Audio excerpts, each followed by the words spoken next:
There were still so many stars in our eyes during those years, and it's like, wow, is this happening?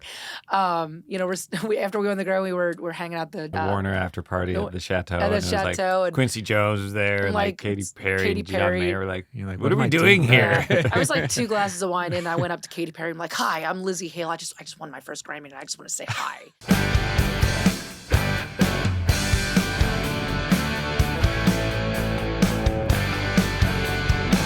Welcome back to Spin Magazine's Lip Service. I'm with the incredible Joe and Lzzy Hale of Halestorm. Thank you so much for having us. Thanks for coming. This is fun already. I know. It's awesome. Just like getting to be in your little lair here. This is amazing. We're already talking about fun stuff like kicks and stuff that people are going to be like, what are they talking about? Wait, you mean the cereal? No. There's so many people that we were just chatting about, like underrated bands and things like that. And there's so many bands in that era. So we're going to get into all that stuff, the new record, your history, and so much more. But first, an incredible story. You just got to perform at the Black Sabbath reunion. And both of you, and I'm sure it's so heartfelt, obviously, such a sad thing that happened, but also such an incredible send-off for Ozzy. Oh my God. Absolutely. What a way to go. One of the best of all time. I remember when Bowie died, and it was kind of a surprise. He didn't tell anybody, obviously he didn't tell anybody. It was a shock. But then he put out a record. I'm like, oh, that's an interesting way to go. And then Ozzy completely topped it because he's giving so much. He left with so much love for everyone else, and obviously raising so much money. Yeah, for being the able cause to do your favorite thing one last time with all your friends that you started with, and like all the people, and just see all that. I mean, what a way to go. Yeah. I mean, did you have any inkling when you were there, Lzzy? Like, did he look well, or how did he? We all knew he was getting to the edge there because we weren't really sure what was going to happen at the show, until the day of, everyone's like, yeah, no, it might be fine. It might not be fine. We don't know. And so the fact that he got out there and did his thing and he sounded amazing and all the joy he was exuding there was was so much cool. joy. We had no idea. And then it was just so emotional because, I mean, all 10 acts were like, we were all exactly the same. We're like, I don't know. We're so nervous, but we're so ready and we're so grateful to be here. Then we did our thing, and then we went out to watch, Ozzy get up and perform, and then, he starts going into Mama, I'm coming home, and everybody around us everybody is bawling.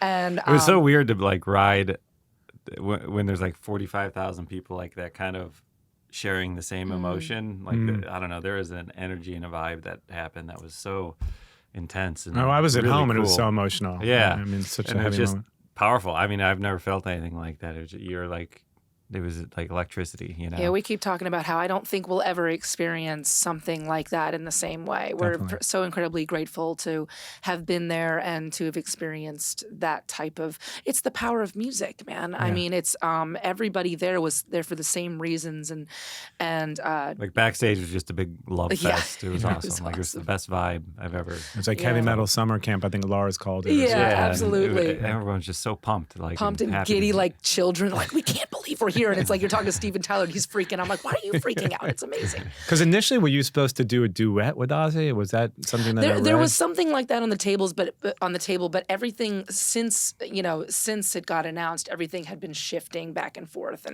and at first they're like, you're gonna do 2 songs, and then we're one like like 3 Sabbath songs, or then we're Ozzy doing cover. 5 songs, and then we're gonna do a Sabbath. You're just doing one song. Okay, now you have 15 minutes. Yeah. And when you get a call like that, is it Tom Morello that calls you, or is it your manager? It was an email. Sharon had asked. Yeah, Sharon had asked for us, and the only thing we knew in email was that maybe Metallica was going to play. And when they announced it, that's when we found out about everyone else. We're like, holy shit. Yeah, I would imagine Lzzy as being the only woman up there representing, so incredible. Right? Oh, it was amazing. I mean, I'm very honored to represent my, my sisters of Scream. And the most beautiful thing about that, though, is, you walk on stage, and I'm pretty used to being in a band with all guys. It was just a few short years ago that I was the only woman on any bill, and that we were performing at. And so the fact that I was looking out from the stage, and there were so many women in the audience, and they were all looking at me in the same way, like, yes, I'm here too. I love heavy metal. I love rock and roll.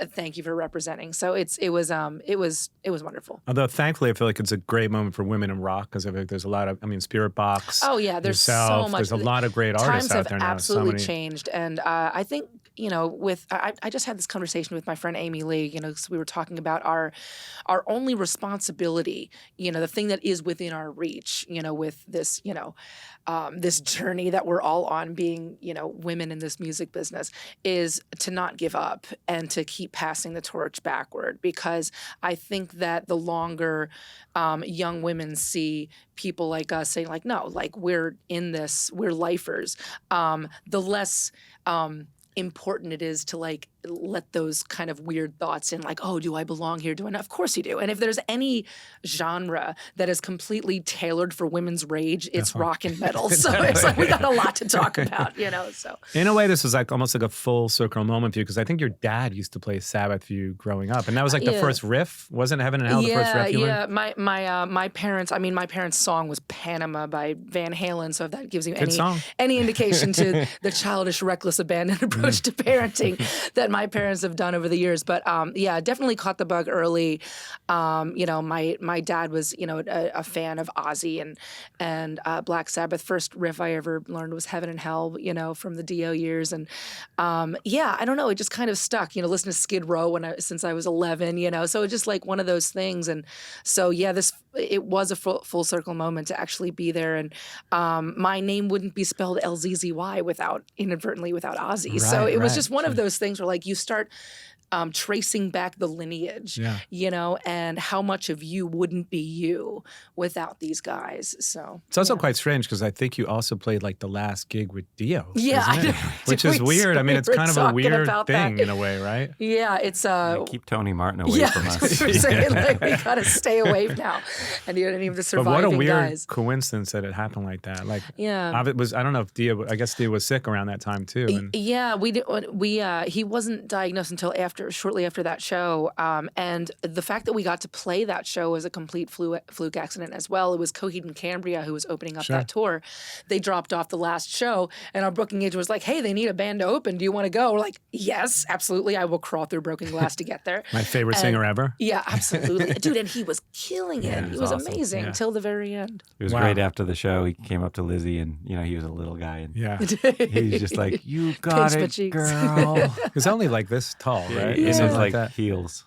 Yeah. His Beatle boots. Yeah. Did you get to spend any time one-on-one with Ozzy at all, or was either one of you? That was the only thing that we didn't really get to do. He was kind of wheeled in and wheeled out, and we were at the after party with him, and Susie went in there, just just mobbed. Like, and everyone was just on him. And I we have some regrets. Okay. I struggled germing. I wish I had germed a little harder, but What about, had you met Tom Morello before? I'm assuming you guys were friends. And yeah, we had met through a couple of different projects, and Tom's amazing. I mean, I would wish that job on no one. He was like herding cats, like during rehearsal. He was like, there's a couple people like, Tom, what key are we doing? He's like, dude, the same thing that we rehearsed in. Everybody keep it together. It's like, it was just the poor guy. At the end of it, he was just like limping. He was like, I need to go to sleep, Yeah, because I think Nuno actually was only scheduled to play like 3 songs, and in the end, I think he did 12 or something. Yeah, he just tossed him in there. Putting more on him. Did you happen to see the Yungblud performance? Any thoughts on that? It's so powerful too. Dude, I love that kid so much. He's such a genuine human being, and we've had conversations on and off throughout the years, and did some Grammy interviews together and all of that, and he's the real deal, man. He's got a great voice and a great attitude for the entire thing. I think he stole the night, really. Yeah. And we need more rock stars in this generation. So in a way, I feel like he's, there's always this movement. I feel like we're one of the 1,000 people that are trying to bring rock and roll back to the forefront. Obviously, you guys are doing an incredible job. You've always held that flag, but we need more people bringing back the rock star. Absolutely. And Yungblud is definitely holding that flag. He's got the attitude and the spirit and the energy, and it's incredible to see. One other thing I wanted to ask you, because obviously something sad, but also really inspiring too. I know you're a huge Jeff Buckley fan. Mm-hmm. I got to see the film the other day. I know. Have you seen it? No, are you going to see it? Not yet. We'll see it when we're on the road. It's like one of those things. Like, it'll probably be on. I'm sure it'll be on demand within the next month or so. But tell me what Jeff Buckley meant to you, because obviously I just saw it, so it's like fresh in my head. This one actually introduced me to Jeff Buckley. It kicked me out of my '80s obsession. Not completely out, but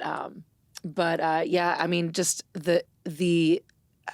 He was ethereal, It's like it was just this otherworldly voice, and with such, it was like breathing for him, Yeah, he was well, I got obsessed with them in college. I heard that Grace record, and the song Grace, and that flange kicks in, and that drum fill, and it just peaks there, and I was just like, what is this? And it kind of reset my whole musical thing in my brain. Like anything I'd listened to before that, I like was off the table now, and I had to re-listen to everything and put it up. What we used to say, like, does it Buckley? Like, It does it Buckley. is Yeah. it like emotion? Is it like, are they in it for the right reasons? Can it move you? And kind of based my musical taste on that. It reset the standard because when he and I met in 2003, he made me a mixtape or a mix CD of just like all of his favorite Buckley, and he's like, dude, you have to listen to this and study this. So it helped us raise the bar. Hey, Chris. What's this, Scott? It's Magic Mind. It's incredible for mental clarity. It's all I need. I wake up in the morning. I take my Magic Mind for mental clarity. You get a full dose of B, C, and D. And honestly, I put this in my coffee. If I'm doom scrolling, it gives me mental clarity. It's actually all I need. I think that you get 50% off now. Just use the code LIPS50, Magic Mind, and you too can get 50% off and have mental clarity. Have you ever tried it before? I haven't. I'm telling you, honestly, it's all I ever need. This with the coffee, I'm good to go, especially when I do a podcast, because I got to be clear. I'm talking to a lot of people that are very well-read and well-versed, and that being the case, I need my Magic Mind. All right, I'm going to try it. It's interesting, Chris. These guys reached out to me. They sent me a box of Magic Mind, and I couldn't be happier. Like, honestly, I use this stuff every day. So if you haven't tried it, I really recommend it. And like I said, you can get 50% off. 50%, go to Magic Mind Lips 50. Do you ever use something like this? If you're having like a rough night, you're up all night, like recording a podcast, you need some mental clarity. Have you ever used Magic Mind? I haven't. I'm usually a caffeine guy, but there sounds like a lot of good stuff in there. I mean, honestly, this is like in addition to my coffee. I poured in my coffee, especially when you need to remember a lot of stuff. Like as we get older, the memory isn't so good. So you need things like Magic Mind to really get you through it. And when I'm doing a podcast and I'm interviewing people and I need to remember a lot of notes, in addition to my notes, I think Magic Mind is the one thing that I use to really get me through it. Awesome, man. I'm going to check it out. Awesome. Every morning, Magic Mind, the best.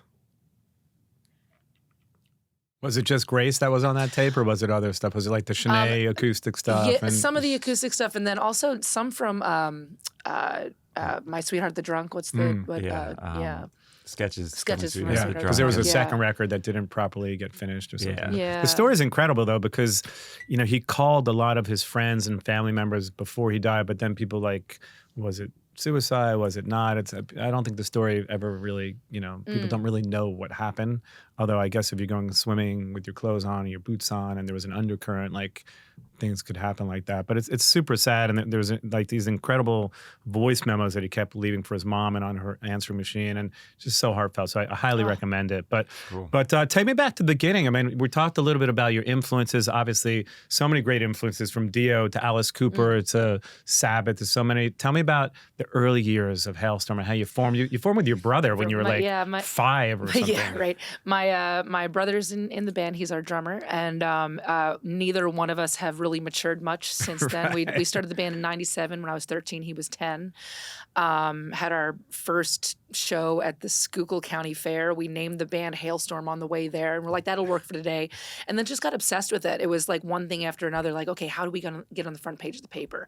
How do we play the local bar scene? How do we do this? How do we open up for nationals?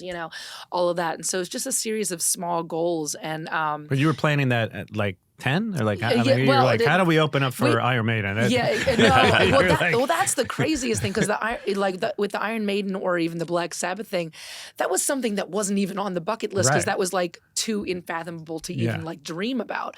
So you were looking to open up for Cinderella. Yeah, exactly. Right. Which we have opened up for Tom Kiefer, so that counts. But yeah, it's interesting. We had no rich uncle in the business. My dad's a mechanic, and my mom is a stay-at-home mom, and we're just like, okay, like, can you guys drive us places? So we would just play anywhere and everywhere. We had a couple different members in the band over the course of many years, but as it is, like, oh, it's too hard, I can't practice, or my mom doesn't want me in, or oh, we'd make more money being a cover band. We literally got told the last two members before we met Joe and Josh that were in our bands. They like sat us down. They're like, you guys are insane. We don't want to do this the way that you want to do this. So, like I remember telling little bro, I'm like, are we actually insane? Like, are we crazy? He's like, well, yeah. But what else are we going to do? And I'm like, okay, all right, let's keep going. But was your dad somehow my dad in the band? He was in the band for a white hot second. Yeah, because how's that? That's got to be weird. Well, right? it's interesting. Like you remember being a kid. Like so, there's a period of time where like, oh yeah, you were like 15. Like Dad's cool. Like yeah, we'll be like the Partridge Family meets Spinal Tap. This will be great. And then after a little while, you're like, okay, this is not cool being in a band with your dad. Like so, we had to sit him down and be like, Dad, like we're gonna look for people our own age. He's like, oh. Well, can I still come to the shows? I'm like, well, Dad, we can't drive, so somebody's got to take us to the shows, So it's it was crazy, but it was amazing to then meet Joe and Josh, in 2003, and then almost 2004 is when we met Josh, and we kind of stole him from another band, and it just clicked after that. It was like, okay, everybody has the same fervor and the same drive and the same work ethic, and so it really started picking up then. And growing up, did it feel weird to be into things like Alice Cooper and Dio, and your friends in school were like, check out this Britney Spears record? Yeah, like, I was a weird kid, and I was a little naive to it all because I'm like, if I know who Alice Cooper is, surely everybody else does. And so I would like go to sleepovers with my CDs and they'd look at me like, Alice Cooper, who is she? And so it was a little weird trying to fit in with the with my female peers, but I found my tribe eventually, and there's a reason there's only one girl in Halestorm because the girls didn't want to play what I wanted to play. And Jed, were your influences very similar when you first met, or did you? No, he was a 90s I was kid. a 90s kid. It was like grunge. Yeah, it was like Nirvana and Soundgarden and STP and anything that was on the radio in the mid 90s. I loved, like with it. You hear a song, and I don't know what song. It was just the radio, and I grew up outside of Milwaukee, and I heard that coming home. I was like, I need to play guitar about this, and I don't know why, but I had to, and that was like my thing. I was like, all right, rock music, anything I hear. I joined BMG, the music club. You got 20 records for a penny or something. Yeah. And some people figured out how to like game the system, and they would get like 40 records for $1. I don't know. I just was always trying to figure that out. I kept getting more records because I would sign friends up. Right. To get them on, so I'd get 3 more, I never worked out the math, but I'm sure it was more expensive than nothing's for free in this world, right? No, so it seemed like a great deal. At the time. But when you're, 15, you're not doing the math anyway. So it was awesome. I got the CDs I wanted, and I was just obsessed. And so when I met Lzzy, and she was like, "Here's Cinderella," and I was like, "Oh, I never got into this stuff." That's why I made her like a pile of CDs, like. All right, here's Super Unknown. Yep. Here's Jeff Buckley, and I was like way into Bjork and the Beatles at the time, and like, what did I give you? Abbey Road, I think. Yeah, Abbey Road, and then which I had known about the Beatles, thankfully, because of my mom and all of that. But I wasn't that blind to everything. I was just obsessed with the '80s when it was the '90s for some reason. But also Smashing Pumpkins too. Oh yeah, STP. But I thought, because in a way, I thought maybe you kind of missed the grunge era, or no, were you like a little bit late to that? It was around. I just wasn't interested for some reason. I was just kind of like, I was a little 80s kid. I used to joke with my parents because my parents got married in 73, didn't have me till 83. I'm like, if you had me right away, like I probably would have been, But it's a shame because there's so many bands from that era. That's the same. We were joking around when you first walked in about the late 80s. And there are a lot of bands we touched upon, Cinderella, that were so great. Mm-hmm. But then when everything started changing and obviously that music became out of fashion, I feel like so many great bands just had to like pause and take a break for a while. And they're still great. Tom Kiefer's still an incredible artist. But I think Cinderella specifically is one of those bands that doesn't really get, the respect that they should. They were such great. a good band, and especially live, like super tight, And you started taking vocal lessons at like 16, and you end up meeting Steve from Kix, which is pretty amazing. Another ended up meeting Steve Whiteman from Kix. We had opened up for his side project, Funny Money, at the Tourist Inn in Pelham, Pennsylvania, which is like the biker bar. Good times, yeah. Good times, yeah. Someone always got their ass grabbed there for some reason. Always something weird that went down. The bathroom had like a shower curtain for a door, that kind of thing. And so we were kind of sharing this like weird backstage area, and he was warming up, and I had no idea what the hell that was. So I'm like, what are you doing? And he's like, well, I'm warming up. I'm like, what is that? He's like, well, let me show you some stuff. And so we got to talking, and then he's like, hey, they actually have me in the basement of like Marty's music store in Harrisburg. And I'm like, Jesus, I go in there all the time. He's like, yeah, you want to come down Tuesday? I'll show you some stuff. So I went down that Tuesday, and I kept going back to him for about, a year and a half, almost 2 years. How do you think you've changed as a songwriter since those early days? How's life shaped you, and how's your writing changed so much over the years? Completely. I feel like I've lived about 7 different lifetimes since then. You're always growing and always searching for what's next and what's more, trying to be better, digging deeper. For me, I think it's gotten exponentially more personal. I think that I give less and less fucks as the years go on about what people think about it, what I have to say. So yeah, I don't know. And then your dad, I'm sure your dad is incredibly proud of you now, right? Because of starting out as the bass player in the band, so to speak, right? I think he still gets a little jealous every now and again. Yeah. We just saw him in Tampa, Florida. He dresses up like a rock star when he comes to shows. Puts on his zebra his pants. zebra pants. No, my parents are awesome. They're super proud. It's like none of us knew that. Like, there's a difference between knowing that you're capable of great things and then those things actually happening in reality. Definitely. So I think that like nobody would ever thought that we'd take it this far. And so the fact that we have is pretty amazing. And it's pretty incredible to stay together for 20 years, because that doesn't really happen with no lineup changes. Early on, you had, I think, a couple other members in the very early years. But that was practice years. But when you think about it, 20 years, does it seem like you still have this like love fest between all of you, right? We still like each other. Yeah. Like it's where still we like always hanging. say like like the world outside of our foursome it's like could burn and we'd still be fine. I think Yeah, it's funny on the road. You're surrounded by like 15, 20 crew people, and the only drama we have on the road is when crew people get drama going, and we've gotten to the point where we just like, all right, we're gonna have our own bus, and you guys figure it out, because don't bring your bad vibes over here.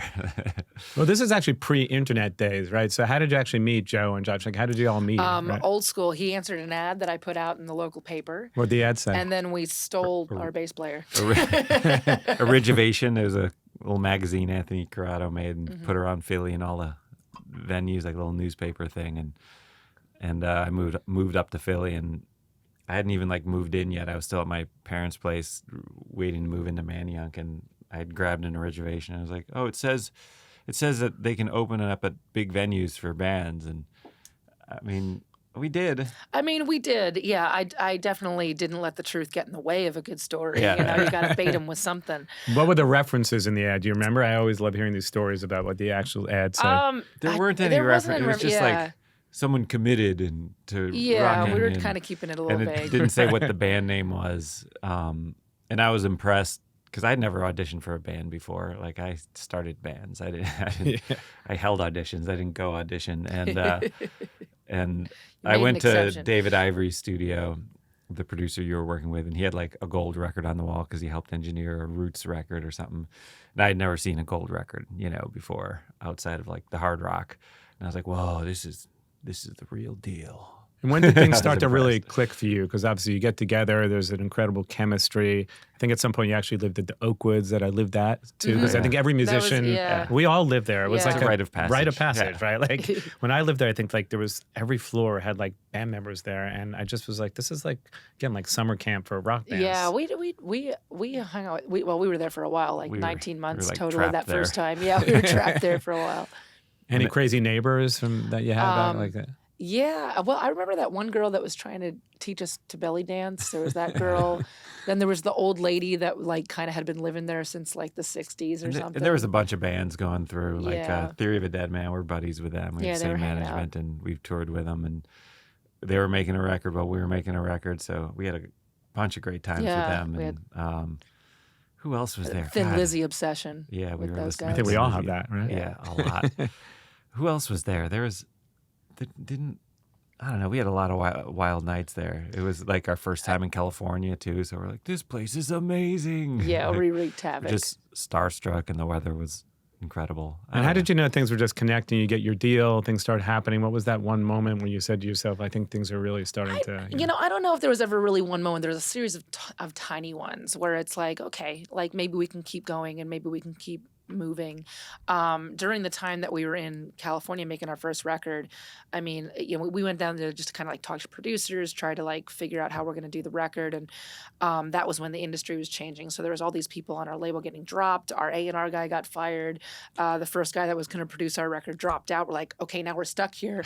We don't have enough money to get back to Pennsylvania, so we're like, going down to the corner store, getting like a $5 cheap bottle of champagne, being like, well, I don't know whether this is going to work out or not. We were in Pennsylvania. We were making a living playing music. Like when the full band wasn't playing on the weekends, or we were doing like Maryland, Delaware, Jersey, popping to New York, Virginia, whatever. Set of covers too, or it was just originals at that point? Yeah, occasional covers, but mostly our songs. And then when we weren't doing that, Lzzy and I were doing like these 4-hour acoustic shows, which was mostly covers and just entertaining people, and play 4 hours for $75 and do that a few nights a week, and you can pay rent. And like we figured out, I found the list in an old notebook of like every bar in like a 50-mile radius, because like Lzzy when I met Lzzy, she was working as a waitress, and she was awful. Yeah, I'm not a good waitress. Just a terrible waitress. And I was like, It was not my forte. Let's just play music for I a like living. people, but the whole, dealing with Henri cooks. Let's play music for a living. Yeah. And so we just figured it out. And then we got like signed, and then we didn't play very much. And we're like, man, we used to be able to play all the time. Like, what is going on here? And we're out in California, and we started doing weekly gigs just to play again at the Viper Room. We played the Whiskey, and we played the Roxy, and what was it called? The Key Club, which was used to be Gazzari's back in the day. Yeah, and we just played anywhere we could, and ended up doing every Wednesday night at Viper Room, which was fun. Funny, because back in the day, you'd get a record deal like, we made it, but there was so much. Your A&R guy gets fired, and then you're screwed for a while. And for a couple of years before that, because we got signed in 2005, we did go out on tour for a bunch, like before we even put out a first record, just on a live EP that we had recorded at a Philly club that we frequented. And so like there was a taste of that, and then label was like, oh wow, you're like selling a bunch of these CDs, maybe we should do something about this. So yeah, I don't know. I think this industry is all a test in how much you can take and how much you can survive through it. Perseverance. And you gotta be a cockroach. And what are you in it for? Because if you're in it for attention, for the adoration of it, for the money of it, for whatever, it's like those are all the wrong reasons to be in it, because that is not what happens. If you're trying to do this to make money, then well, especially now, right? Yeah. The way my gosh, state of music. You're doing money wrong. Yeah. You should really. Did Atlantic fly out to see you? Did they come to Pennsylvania? Like, how did the process of getting your deal That was come Don about? Hill's. Don Hill's, right, because you did a residency. Right here in New York, yeah.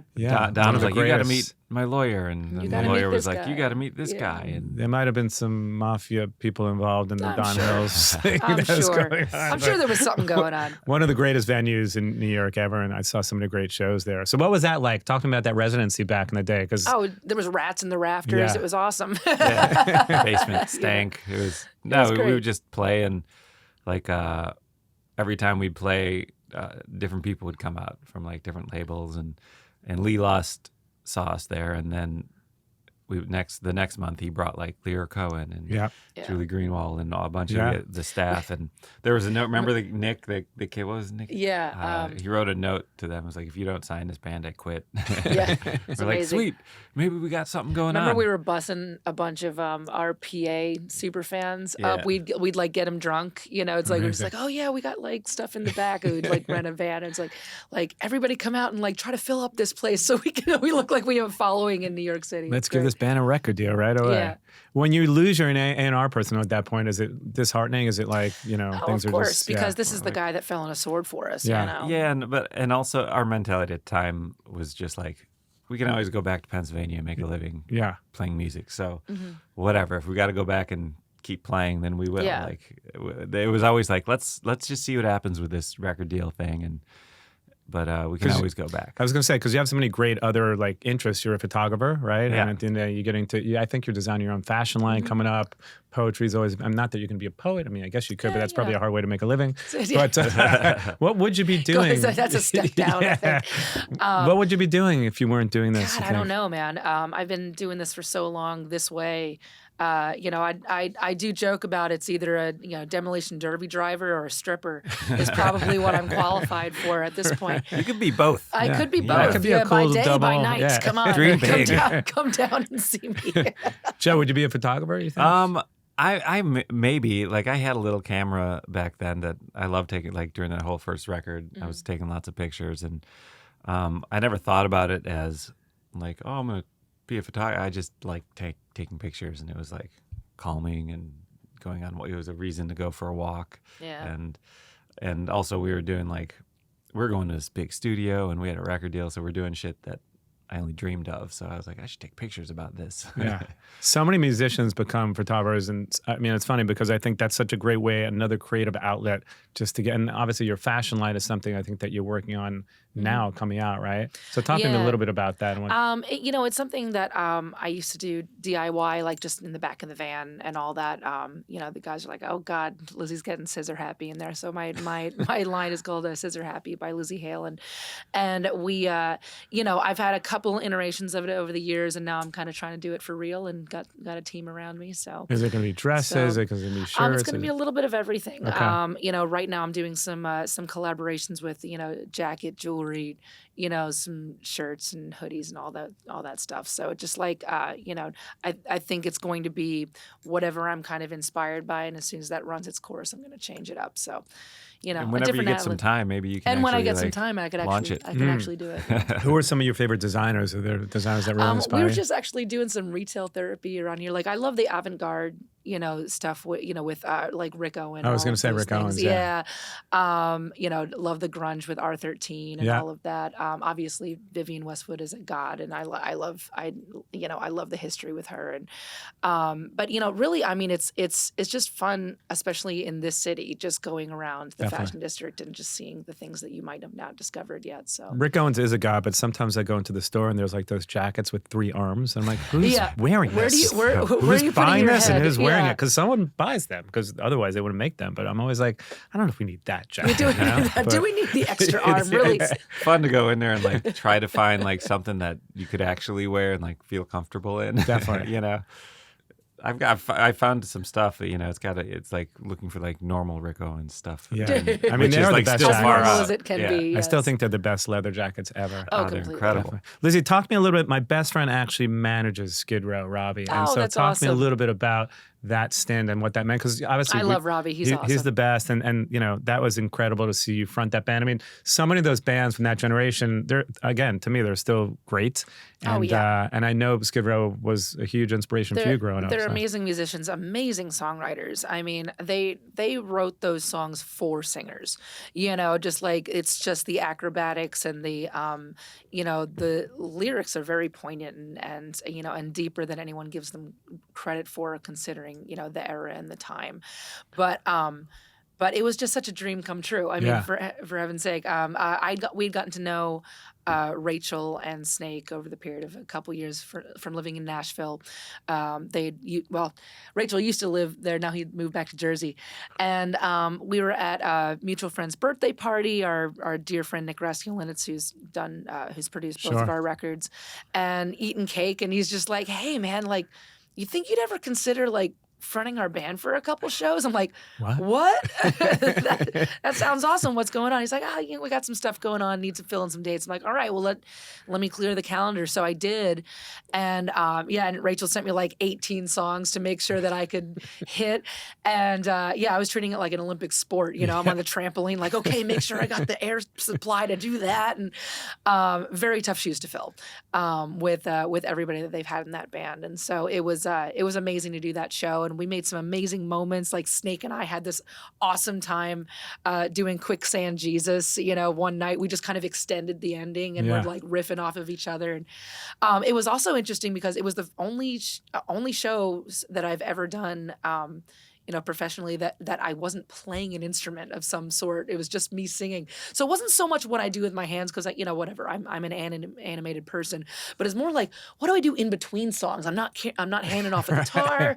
I'm not moving stuff around. I can't just sit here looking like a dope. So it was a lot of fun. And the most rewarding thing, I think, was you get these diehard Skid Row fans that were coming out to the show and like just giving you these compliments of a lifetime, like, oh my God, this is like what I wanted, it was just great to hear the response. And then there was, I remember calling up my dad. I'm like, I figured it out. All I wanted to be as a little girl was, that guy dressed up like a girl in the Skid Row music video. It was great. It was awesome. Because in a way, you talk about imposter syndrome sometimes, and in a way, are you standing up there thinking, I didn't ever think this would happen? No, and absolutely You're not. playing at the Sabbath thing. You're like, this is something that I just never pictured would happen, right? Turns out what were we just talking about? There's like like the this secret bucket list the that secret bucket list you're not aware that of? you're not aware What is of. the secret bucket list? So it's the section on your own bucket list that is invisible to you. Oh, that and apparently it's so there are- secret yeah, that you don't even know know about about it. And all of Yeah. a sudden one reveals itself like, oh, Sabbath's final show. Like, oh, Oh, yeah. yay. It's almost like a Spinal Tap thing. It's so secret, you don't even know You don't about even it. know about it. So what else is on that secret bucket list? That I How guess do we know? We How don't know. would we even We know? should- I know it was great. Sometimes they just happen. Yeah. You're like, The past couple years have been amazing. I mean, doing the Skid Row thing. We opened up for Iron Maiden. Then Yeah. we did the Sabbath final show. I mean, Yeah, that week we had Yeah. in England was pretty epic. We did I think it was the first time Iron Maiden ever played that West Ham Stadium, like their hometown stadium where they grew up, and it was of course sold out. It was like 75,000 people, and it was awesome. I feel like Iron Maiden has never not been big. There's Yeah, just it's one of those crazy. bands that it's not that everyone talks about them every day, but they've always been massive. Anytime they go anywhere, Yeah. they just print money. It's Yeah. It's awesome. And like we had like 2 days off in Prague before the Prague show, and like the whole city was just overrun with metalheads. Wow. And it's like they just bring this circus with them everywhere, and it's awesome. Metal is alive in Europe. This is yeah. incredible. Would you say from that era, because obviously it's an era I love to talk about, who do you think is still the best band from that era that you still love? I mean, we spoke about a few we of them, spoke but about a bunch of them. We talk about Whitesnake, all Yeah. of that, and we just saw Def Leppard actually perform. sounded great. They sounded great. yeah.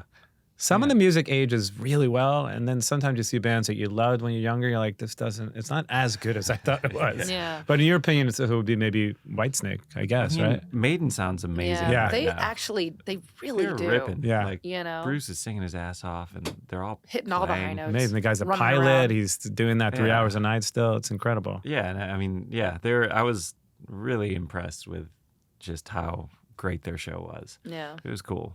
But we got to talk about the new record. The new record just dropped. Pretty exciting, Yeah, right? yeah. a week ago. Yeah. today. Right? A week Yeah, ago today. incredible. Yeah. It's So already talking out. about the process, how it came about, everything. I mean, this is like a celebration. It literally just came out. So. Yeah. Well, we decided to mix it up. you know? we had just released the last record, Back from the Dead, and it had just come out, and we were like, all right, we got to do different things Something now. different, yeah. We've been making records with Nick Reskulinix, and Who we love. I love so that guy. much. He's like my brother from another mother. But we just are like, we got to get uncomfortable and just want to mess it up, and we love Dave Cobb, and there was a string of records that we were falling in love with. Brandy Carlisle. Yeah, Brandy Yeah. and Chris Stapleton and Yeah. Isbell. Sturgill Simpson, Yeah. Isbell Records, and Rival Sons, and we're just like, why this guy's name keeps popping up? Yeah. Let's meet with him. We met him once backstage at Stevie that Nicks, yeah. Stevie Nicks show. He's like, "Oh, I'm a fan." We're like, "Wow, he knows who we are." Cool. Yeah, cool, yeah. But we had our guy reach out, and he came back and was like, "I'd love to make a record. I have ideas, And so we met with him, and the first thing we did was spring '23. We went down to Savannah, where he just kind of got a house and put a studio in it. So you had no ideas going to this record, or did you have ideas for the record? Was it all from scratch? It was pretty much all from scratch. Yeah, we had come in with our bag of tricks, half-written songs, riffs for days, and all of that. And Dave Cobb kind of looked at us. He's like, oh, I don't do demos, and I don't want to rehash don't old do songs. I demos. don't do demos. I don't want to rehash old songs. If we're going to be recording, we're going to be writing right now, and we're going to be recording it as we're writing it. I want to live in the moment, which throughout that we ended up doing the record that way. I mean, that's really, I think, his the reason why his records seem so incredibly genuine to the artist, I think, because you're just kind of capturing those moments. But in a way, it's a lot of pressure because sometimes yeah. the inspiration comes in the middle of the night, a month before, a month after. And when you only have that period of time, let's say it's a month, you have to write the record, it is a lot of pressure. Yeah, yeah. No, right? we were absolutely terrified. We're like, oh no, now we're not prepared. But We were uncomfortable. Yeah, We were but that's what successful we decided to in our do. goal. Yeah, yeah. How did Darkness Always Wins come about? That was the first song that we wrote with him. That's it. We did that. We were there for like 3 days or something. Yeah, we and- just sat Yeah, down and that was literally the last thing that he and I had written down in like my little notepad because we were out on our porch right before we were about to go and get on the plane to meet Dave Cobb. We're like, okay, just talking about like the craziness of the world. And I think you're the one that said, he's like, oh, why does darkness always win? I'm like, oh, that's funny. Write that down. And so it was like armed with the only thing new that we had. And he's like, oh, I love that title. Let's go. So it was awesome. And it's funny because I listened to that recording and I can hear us like having something to prove. Yeah. Like, okay, we got to impress this guy. We got to we want to do this record this way. Did you find yourself being a little more vulnerable lyrically than you've been in the past? Just some of the song titles absolutely. and just where you're going? When you're forced to kind of sit with how you feel now versus, I had this cool turn of a phrase that I think is funny, or I can pretend to be a superhero, this other song or some whatever reasoning or armor you end up putting on to write songs for records wasn't necessarily there. So I was kind of opening myself up, and it was every day too. It was kind of like this interesting therapy session. It's like, okay, what are you feeling today? Like, right? Is it going to be like a bummer of a day? Are we writing one of those songs? Or, Well, I think about like a or woman. Are we going crazy? I was gonna say, I think about like a woman can. Like you just open yourself up lyrically and just. Do you feel like you hadn't gone there before, like just emotionally? Yeah, and I think that I had a lot of freedom to say some things that that maybe I hadn't said before or didn't feel like I should. It's like I feel like there were other records where I felt this kind of responsibility. Okay, if we're going to write about this, there has to be some glimmer of hope. There has to be something funny about it, or there has to be this or that. And I just kind of threw all that out the window. And Dave had this old upright piano that was like just ready to go. And so I would sit down there every day and be just like, hey, what about this? Oh, that's cool. Let's go there. So. Why Savannah? He just just likes to work he out grew of up there. Yeah. and moved back and No distractions or something. yeah, no, we were kind of because he has RCA Studio A in Nashville, like one of the greatest studios in the world with an amazing history. And we all live in Nashville, and we're like, oh, this is we'll going to probably be do it great. in RCA. Yeah, go to RCA Studio A. Actually, not. Nope. Yeah. And we're like, what the hell? And so we went down to Savannah, and like the house he has is like some bedrooms upstairs, and the studio is the whole main level.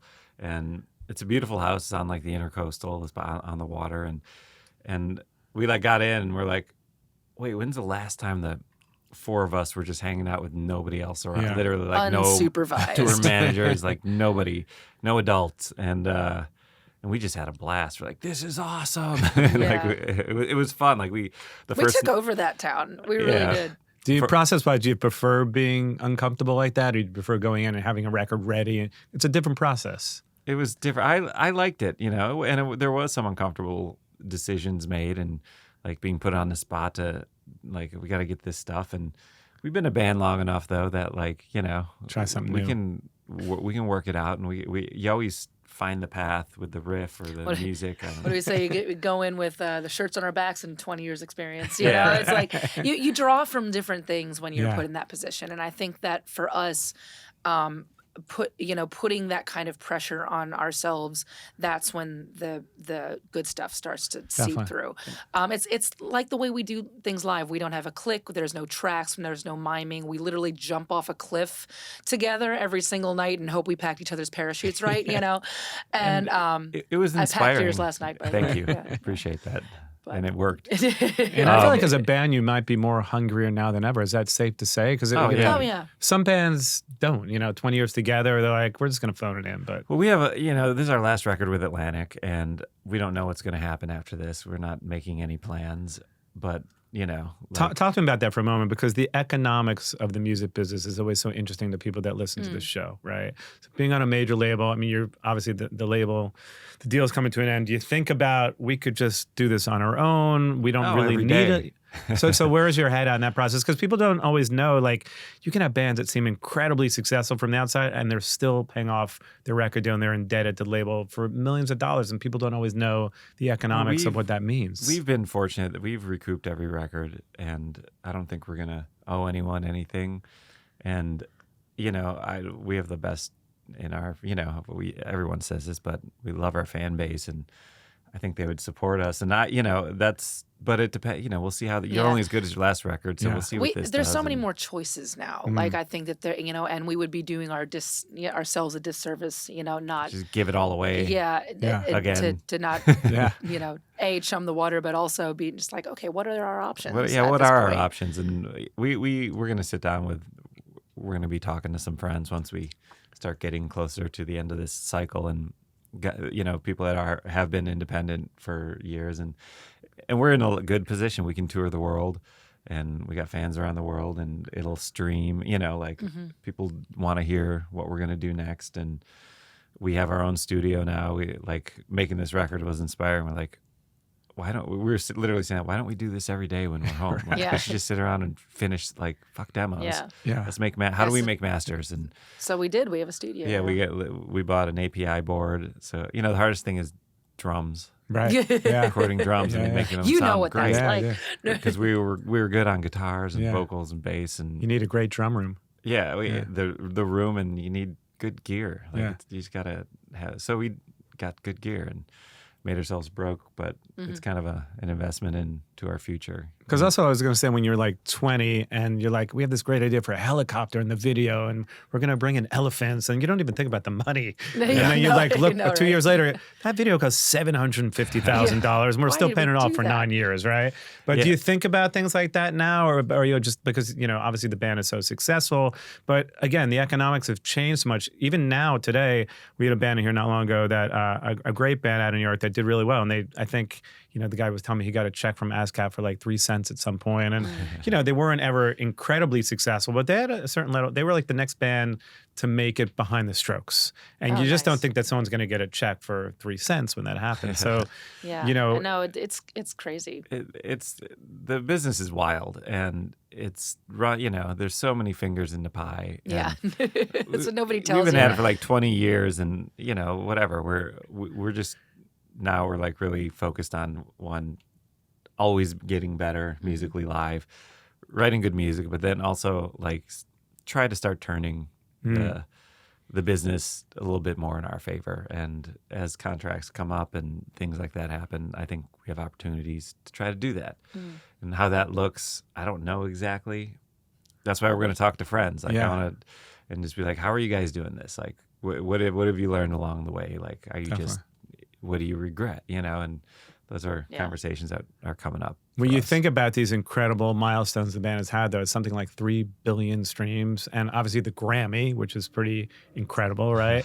I mean, do you think, again, going back to that imposter syndrome conversation, right? Do you think, how did that happen? Yeah, right. It's hard to say, but it's. I remember the night we found out about the Grammy nomination. We didn't even think that we were on their radar. How do they even know who we are? Where were you when you first got that call? In Madison, Wisconsin, when we got that call. Yeah, Majestic Theater, maybe. I don't know. It was funny. I Lzzy and her headline shows. She usually does a piano thing, just her, and she was setting that up, talking to the crowd, and I gave my guitar to my guitar tech, and he was like, "Hey, you just got nominated for a Grammy." I was like, "Bullshit!" And I got on my phone and looked. I was like, "Oh God, we did!" And so I ran out before Lzzy started the song and told her. And you won. Yeah, we actually won. We were just pumped to go for the parties. Yeah. I know. So I had to call my manager. I'm like, "What does this mean?" He's like, "Well, you get to go to." Get dressed up, do the red carpet, you get invited to some parties, and you might actually win the damn thing. And so do you get free stuff? Yeah, we got it free stuff. Yeah, it was funny. It's there was still so many stars in our eyes during those years, and it's wow, is this happening? After we won the Grammy, we're hanging out where were we? The Warner after party at the Chateau. At the Chateau. And Quincy Jones was there, and Katy Perry and John Mayer were you're what are we doing here? I was 2 glasses of wine in. I went up to Katy Perry. I'm like, "Hi, I'm Lzzy Hale. I just won my first Grammy, and I just want to say hi." And she's like, "Okay, this is Dita Von Teese." I'm like, "Hi, how you doing?" Then I'm like, "They're never gonna remember me." But this is weird. It's fine. This is weird. These are not my people. But total black sheep in it up. But it was. Who was in the category that year? I forget who your competitors were. It was hard rock / metal performance, which is not a category anymore. They don't even televise. It was hard Marilyn rock Manson, Anthrax, Lamb of God. Lamb of God. Was Maiden in it? And I think it was Iron Maiden. Yeah. was the other one. It is for me. It's a bit sad. I feel like rock isn't televised at the Grammys. Oh, You they know? don't. It's really No. just hard That's to the like. problem. Yeah. You know, I Yeah. did hear though that like even like the metal categories they get like something like 40 or 50 votes a year. Like I people know. just aren't That's paying it. attention People to aren't it. paying attention. And yeah. so like would they add more categories if no Yeah. one's even voting? Yeah. When Definitely. Come on, people. it makes sense, I guess, but like yeah, whatever. Pick it up. Whatever. What about Wembley? That's an incredible place to headline too. After Oh, my another gosh, incredible I know, milestone. right? What was that like? Oh, that was insane. That what a way to end that cycle. Yeah, we ended our last album cycle there and it sold out and Yeah. we like got all this production that we never normally do and Yeah, we're we blowing had like it was very we had Spinal Tap. We had smoke like bubbles. we had smoke bubbles. We're like, and what there is was the like cheesiest? snow at one point that was like spurting. It wasn't even. It didn't work well. Yeah. It was so like we didn't want to do like pyro and fire. Everyone does pyro right Yeah. now, and we're like, I don't want to do that. Yeah. Like, let's do snow and Snow, bubbles yeah. and streamers and Streamers, confetti. Yeah. That's way more fun. Like, and it was fun, and it got all they just were hitting at the wrong Yeah. time. It was great. It was great. perfect. It was There's a new amazing. Spinal Tap 2 coming out. I can't know, wait. I Have you can't seen wait. the trailer for that? Yeah. Yes. Yeah. Incredible. It's weird to see them older because I'm like, I don't know. I like to see the young, not that they were young, but Yeah, I like, don't- they looked younger. So I'm not like the aging Spinal Tap seems so weird. Yeah, that's but going to be fun. It'll be fun. We watch Spinal Tap probably every decade just to see how much more real it gets. Because like when you're kids, you watch, you're like, oh, this is funny. It's like, and then you get into a band, you're like, wait, this is more real than we think it is. hilarious. And then as the years go by, like, wait, don't I have that conversation all the time? I've said that, but I've I forgot said it. that It was in the before, movie. Oh man.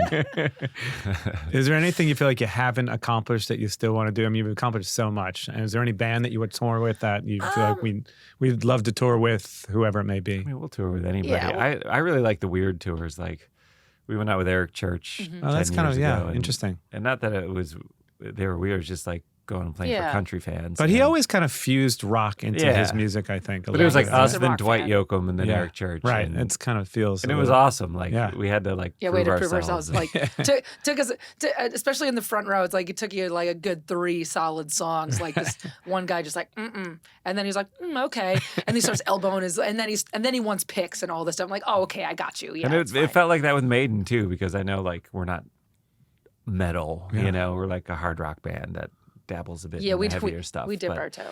But like we had to go out every night and like win the people over, and like because they're the hardest band in the world to open Definitely. for. Like everyone is there to see Maiden, and any band playing before Maiden is in the way. And I mean they're standing at the front, and like and we would get them. It was good, and even their crew was like. They didn't throw anything at you. There's no middle fingers. I think must they like like you. you. Yeah. But as you said, by the third song, they're like, I think I like this, right? Yeah. In a way. Okay. Yeah. Yeah. It that's works out. cool.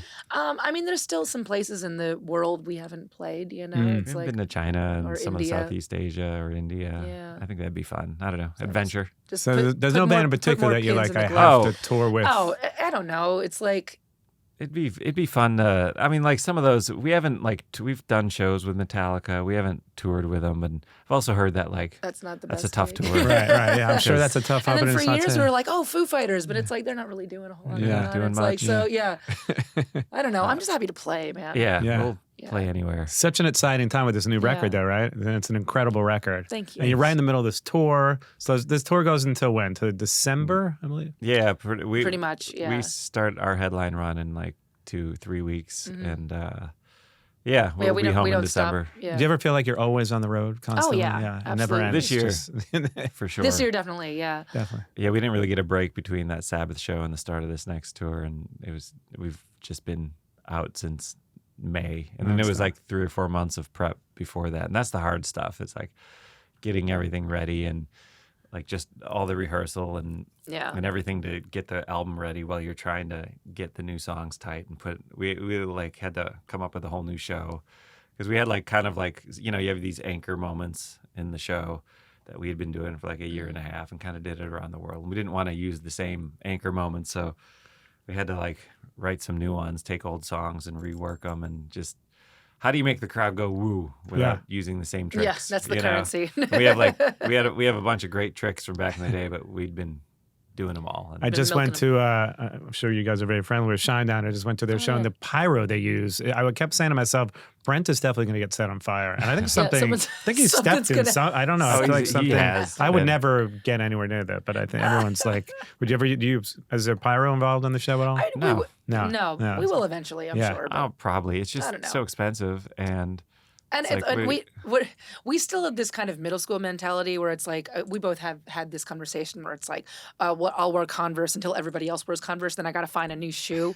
It's like the fact that every single band is doing just pyro ad nauseum. Yeah, and it seems like a trend right now in like the it's genre. pyro in tracks, like everybody's to tape and on fire. It's a very perfect, so we don't want to do it. Flamey show and like very perfect flamey show. And we're like, well, I think imperfection is what's cool about rock and roll, and like we have improv sections, and I like when we switch it up every single. I like watching night, bands fuck up. Like we went and saw Pearl Jam, and they just made a bunch of mistakes, and I thought it was great, and so we're very imperfect and not flamey at all. And however, you do have this new guitar that you could probably, it could definitely hurt someone. Your signature guitar, because it's very pointy. Oh yes, so, I have a couple signature Gibson Explorers. I just put out a Kramer that looks like a starfish from space. The Kramer could hurt someone. Yeah. I get Joe in the back of the knees all the time with that one. She is, don't need the pyro. You got the guitar. I'm spatially challenged with that one. Challenged. When I see you coming, maybe we'll set that one on fire. At the end of the show, we always do these top fives that are really fun, and I wanted to get into a lot of fun questions now. I mean, a perfect album for Lzzy and Joe from start to finish. Oh, man. You turn over once, it's on the turntable, but that record, almost like a desert island disc for both of you. What would that be? I guess I'll start with you, Lzzy. Years ago, I would have picked something a little bit more classic, but I've actually rediscovered Fiona Apple, and I really love Tidal. I just Great record, just for some reason, I don't know what her process is. I'd love to sit down with her for an hour. I think we'd like each other, but like it just feels like she's discovering the song as it's being written. It's unfolding in front of your eyes, and I love that. I think we need more Fiona Apple in our lives. Oh, absolutely. Did you listen to Fetch the Bolt Cutters? A little bit, yeah. Yeah, awesome. that one. Yeah, that one great record. got me. That was over COVID or whatever. And Joe, what's a perfect record for you? Wildflowers, Tom Petty. Yeah, great record. It still did not get old. Yeah. Every time I put it out, I'm just like, fuck yeah, this rips. I saw the second to last gig ever, and I mean, you don't know when you're watching it what it's going to be, but it's cool. so emotional. We saw the Nashville show, and they were so good. Yeah, he sounded great. And we saw the Nashville show before that one, and it was all right. He was a little bit shaky, and he didn't seem well, and the band was not fully hitting. Yeah. I was like, I wonder what's going on. But the last show, they were killing. I feel like Rick Rubin did that record, right? Rick. Yeah. And would you guys like to work with Rick? Is that something? Absolutely. That would be an interesting challenge too. I don't even know. We've heard so much about how he works, and he talks so much about how he works. Yeah. And I think it would be fascinating. I'd love to see what would happen. I think his process is more of a philosophy than hands-on a lot of times. So it's more about being the Zen guru guy in the room and just sort of overseeing the vibe. Yeah. I read the cool. Creative Act, his book. It's really good. Yeah. But if you could have one last meal, I don't know if you're big foodies, both of you, but if you could have that one last meal, what would it entail? And I'll go through. Yeah, let's talk for you, Lzzy. Which there is a burger joint by Sean Brock that's in Nashville. It's called Joyland Burger. I think that would be a Joyland Burger with curly fries. That's a good one. I don't know. That's the best burger ever. I never don't feel like it. Every time you're like, let's go to Joyland Burger, I'm like, yes. I don't care, even if I had it yesterday. Because people love In-N-Out Burger, but when I lived in LA, I never ate it. Oh yeah, I don't get it. I like it, but I didn't like it to not. Yeah, I mean, it's like they got a Whataburger in Nashville, this Texas burger thing. Everyone's like, "Oh my God, Whataburger, amazing! You have to try that." It has no flavor. It was like eating. I threw it out. It was like eating cardboard. Maybe we just had a bad batch. I don't know. But so Lzzy view, it's just the burger. Is this is your last meal? So you're so the burger, you're going to the chair or fries. something. I don't know what's happening. Yeah. This is it. What did you do? Yeah, I know, right? Definitely the burger, smash burger, curly fries. I don't drink anymore, but if it's my last meal, I'm probably gonna have an IPA or something. I mean, fuck it, it's your last meal. You might as well do it, right? That's a tough one to top. But my favorite meal is I love grilling a steak at home. Like very good. Would they allow you to do that? Wait, Also, if it's your last meal, don't you want to go out to a restaurant or you I want to mean, cook? we I guess. could, but like, I don't know. I really like the way that I make a You steak. make a mean Okay. steak. Okay. All Yeah. right. And it's I super respect simple, and like I like our house, and I like the view where the grill is, and I like our stereo and some good wine, maybe some blue cheese risotto. You can make some Aw. of that. Yeah, I make a mean blue cheese mushroom risotto. Yeah. Thank you. So we got a burger that's and a sweet. steak So I got to make your last meal. Basically. Well, just half of it. Just half. that. Lizzie's Just have- cooking the I got- last meal. Well, at least I'm making the side. Yeah, yeah. Amazing. I'll send you off, bud. I'll send Thanks. you off. I guess a great question for both of you. Who is the best metal band ever? Oh God, that's such a terrible question. But I mean, you know, Sabbath. Come on. well, Yeah, I was without thinking Sabbath, Sabbath. there may not be. There wouldn't be metal, all of the. right. I mean, we had that discussion, Yeah. you know, literally with the 10 bands that were performing there. Like, how many of us would not have picked up an instrument without these guys? So, yeah. Yeah, I mean, it just is Sabbath. Not Slipknot, I guess. That's not. No, well, They're you know, amazing. I love Yeah. Slipknot. Actually, the last time we saw Slipknot, they melted our brains. It was Yeah. like metal jazz. Like their Yeah, new they're- drummer's oh my- amazing. Yeah, I like it. Really like took you for a ride. It was Yeah. like the ending of their set. They just went off, and dude went off, and it was. I was like, it was like being high, and I wasn't high. And Yeah. I was like, oh my. To our God. knowledge, nobody dosed us, but Yeah. you know. I like walked away like shocked. It was amazing. Who are the best new bands for you out there that you're really inspired by? We were just talking about that. We're taking out Bloodywood with this us on band our this heavy band on our from next India. European tour. They're really awesome. They're really cool. I love this Australian band, Battlesnake. Battlesnake, Oh, I don't know them. yes. It's like, oh my god, it's like if Judas Priest and Ghost kind of maybe mashed together. Amazing. And you know, it's just like, and they're great. I mean, they're shredding. And I've watched a video. I haven't seen them live yet, but I've seen videos, and it looks completely ridiculous. Insane. They're all dressed up, and they're riding road cases and shoulders, and I mean, it's metal with a smile, which I yeah. love a They good got some of the smile greatest and- riffs, though. Oh Like, yeah, so but amazing. it's really good music. You should check it out, and they make great campy music videos. Amazing. It's fun. Yeah. Who else have we been listening to? There's a band called Gojira. Avatar. Oh, I think. yeah. Oh, Avatar. Gojira. Avatar. Avatar. Avatar. Yeah.